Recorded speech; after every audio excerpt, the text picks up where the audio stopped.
we thought we would come on as today's topic is the power of your email list.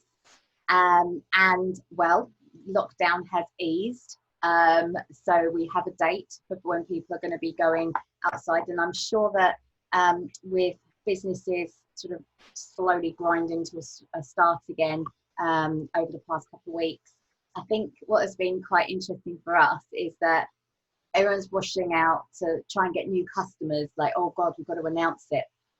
And one of the things that we've been talking about during lockdown is how to keep communicating, how to make sure that circle's still there, that you're instantly informed what you could be doing. And also, one of the things, I'm actually working with somebody at the moment, a change management company. So shout out to Emma Shenton, Oakwood Management Consulting. But it's so true. We were talking about this the other day, and the cost of acquiring new customers in terms of marketing, as opposed to retaining your existing customers, if you make sure you're doing the work, is considerably higher when you're trying to acquire new customers all the time. And that the problem is that you should be really looking at the leaks in your current system of how you can retain your customers better. She gave brilliant quotes, and I will have to share some of the work that she's doing as well, because I'm finding it fascinating. But one of the key things is obviously how to keep them involved in communicating. And we wanted to talk about why an email list is so important. Now, I will put my hands up. I am rubbish at mine. I'm so sorry. I had planned at the beginning of the year to start it up again, because I've got all these new services, and then now we've been in crisis mode. That's gone out the window for me. But I will start this. This is on my to-do list for this year, and I'm determined to do this. And I've always been working with Karen to you use there are various platforms that you can use, but you particularly find that the easiest one for you is MailChimp. And have you had, again, if you could talk through maybe what the ones that sort of clients that have been using it would be a great one, because you've helped them, haven't you, sort of MailChimp tends to be the most popular one. People just know about it, and people have used it, and you get it free up to 2,000. They do keep changing it all the time though, so some people just don't like it at all, don't get on with it at all, find it quite hard to use, not very user friendly to kind of work your way around and find things. But then I found that, to be honest, in quite a lot of email systems that I've looked at. So I'm finding now a lot of people kind of looking at for other alternatives out there. So I've been working with a couple of clients who use MailerLite, and again, I think that's free up to 1,000, and that seems fairly intuitive, probably a little bit more so than MailChimp. It's also got the automation option, so you can automate emails, and we'll probably go into that in a bit. And then there's other ones like ConvertKit is quite a popular one, and ActiveCampaign is another one. I know some of the older ones were like Aweber and Constant Contact and that, but I just feel I don't know if they've upgraded them, but they needed an upgrade when I last looked at them. So it's not one that I really got on with that well, in terms of what you can use and how you can design email newsletters and things like that. That's the one thing.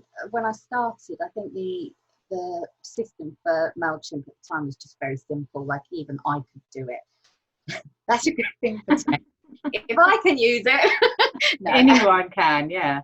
But it's obviously just the timing and the system and trying to get that automation in. And I remember when we started doing webinars years ago. Do you remember those?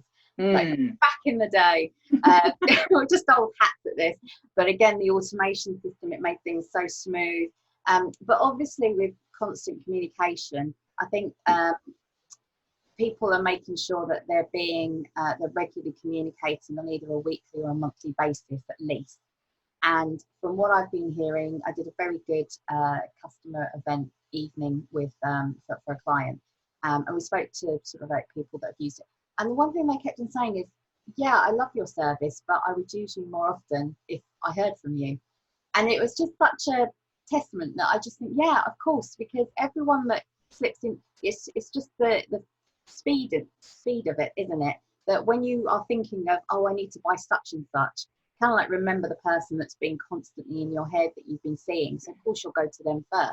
It would be great, unless it's a high value purchase, then you might do a bit more research. But I think for speed, you would just think about them. So I think that consistency is key. And if anyone's using sort of email lists, I'd love to hear from you as well. Like, you know, what ones are you using that you find more intuitive, that you could recommend? That would be a great one to start. But for you, Karen, how easy is it? Like, if somebody was new to mailing lists, like, how easy would you find it for them to do? Like, I think that would be one of the key things. And then cost. Well, there's quite a few things there that you mentioned, which I wanted to just pick up on. But yeah, to set up, I mean, some people find it easy, some people don't. So it can take, you know, sort of a couple of hours to sort of set up a basic list. With MailChimp now, they call it audience, they don't call it list. And I think people found that quite confusing. And now when you originally opened an account, you could have lots of lists. Now you can only have one. So on the free account, you can't create more. So you create one audience, and then you've got to then create groups and tags in order to segment your list. So if you want to send out to different groups of people based on their interest or based on the target audience. And quite a lot of them operate on that basis, either groups or tags or both. When it comes to integrating in the website, then it can be a little bit different. So some of them provide a little bit of code that you can just put in your page on your website. Or MailerLite, you've got a plugin that works with WordPress, so that's quite easy to hook up. And then there's other, you know, plugins and tools that you could use as well that are quite easy to connect from the website to kind of integrate your website with the mailing system, so that you can set up things like pop-ups and slide-ins and you know, content locking or embedded forms, or any way that you want to try and get people to sign up to your list. Yeah. I had to say, I'm already, my head is like, I'm not a tech person, which is why it's great that Karen is here. So nice, yes, yin and yang of what we need to do. It's obviously really important.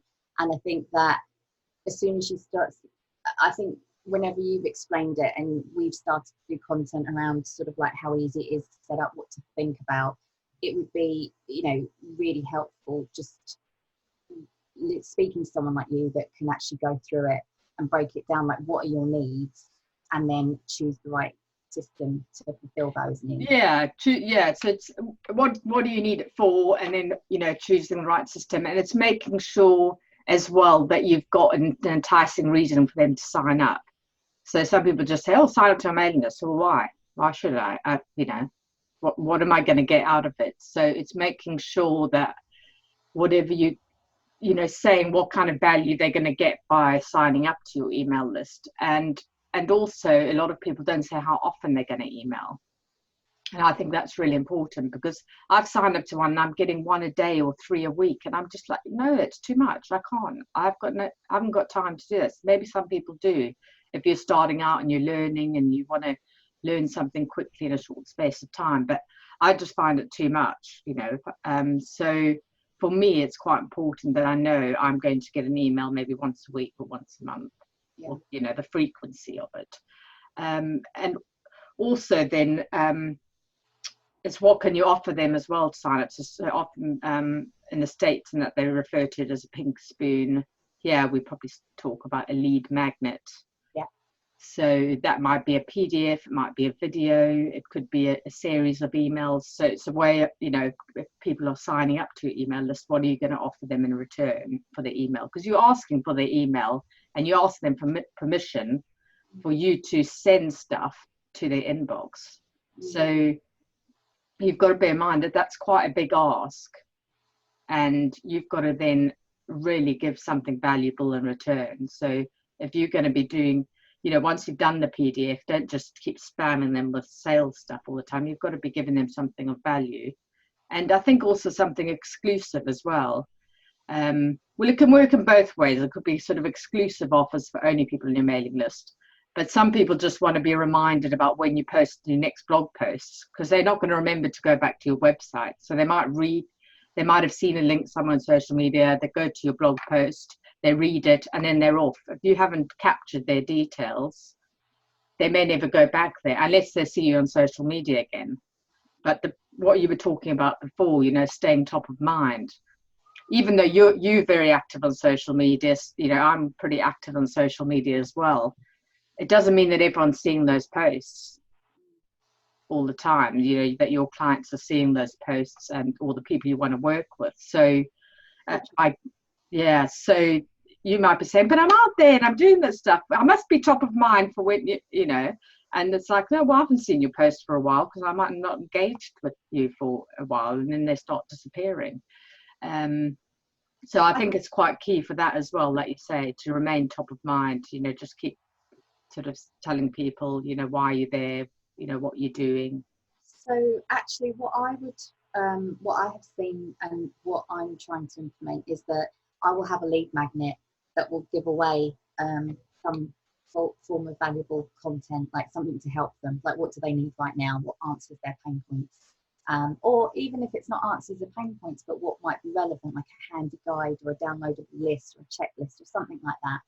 And then what I've been taught, and I've written up, and I'm literally waiting for videos to be able to promote this now, but then you create 5 emails to follow on, like one after the other, that actually talks about the content. So whatever you're giving them, maybe it might be an email explaining like just how to understand that free guide a little bit further. And then you can put them into a list from there. Once they've signed up and received that, they go into your normal nurture, like your normal sequence of maybe regular newsletters that come in like once a week. So like you were saying, is build the relationship up with the lead magnet and then sort of put them onto the weekly main list, so it's easy to transfer through. Yeah, I think a lot of people follow that, and it's the sort of the rule that everyone teaches. The problem I have with that is often when you sign up to, you're not told that you're going to get these extra regular emails. You're not told that you're going to be added onto their main mailing list and keep receiving stuff from them. So I think if you're going to be a really ethical and transparent business, I think you've really got to say to people, look, this is what you'll get, but you will be added to our regular list to get this, our updates, offers, specials, however, you can unsubscribe at any time, and in those follow-up emails you do after they've downloaded that lead magnet, the ebook, PDF, checklist, whatever it may be, and you are, telling them a bit more about it. I think in that last one, I think you should give the people the option, look, I will add you to this emailing list ongoing, and this is what you're going to get out of it or whatever. However, if you want to unsubscribe, you can unsubscribe here at any time. I think you've really, you might lose people, and you will, because there are people who go out there and just download PDFs and then they're off. And it's also about what relationship they have with you and how valuable that content is after the PDF that you're actually sharing. Yeah, absolutely. Because I often get that PDF and then I get those automated follow-up emails, and it's in very quick succession, and I'm just like, no, wait at least a week. I don't know, maybe that might just be me. I would love to have a choice. Can I have it monthly, weekly, and those who want a quick style have another tick for quick style or something, because I think that would put me off. I think, oh no, and it might have just been those initial 3 in quick succession, but I unsubscribe them because I think, oh my God, this is going to be continuing on.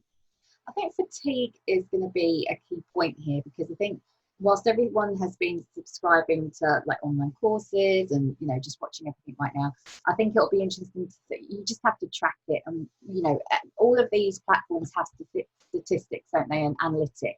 So that's the other thing to look at. I just want to go on quickly that obviously so we've discussed the importance of having a newsletter, how easy it is to set up, not to be bamboozled, and also I think the final point that I'd like to say is that when you have a newsletter, for the love of God, share it. Like, as in, put a link in your email, put it on make sure it's easy to see on your social media channels, for example, like subscribe here, and just be clear about it, because we forget that part. We just have this newsletter that's out there, and it's only being used when we've got a challenge or something like that. But again, I think if you're producing content.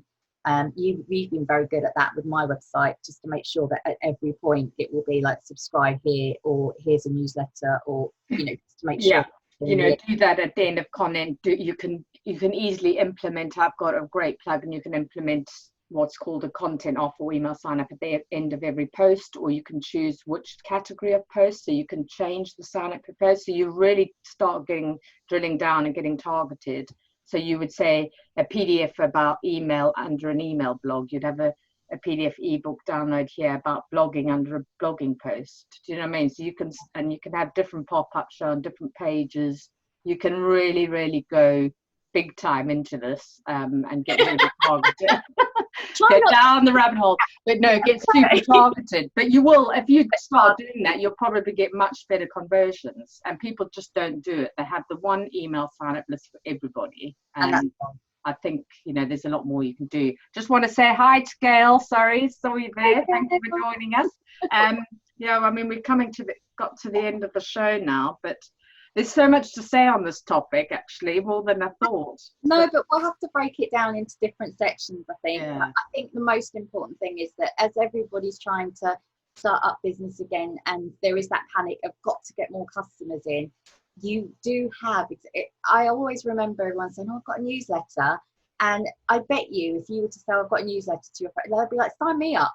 And you are amazed how many people you've got to add on.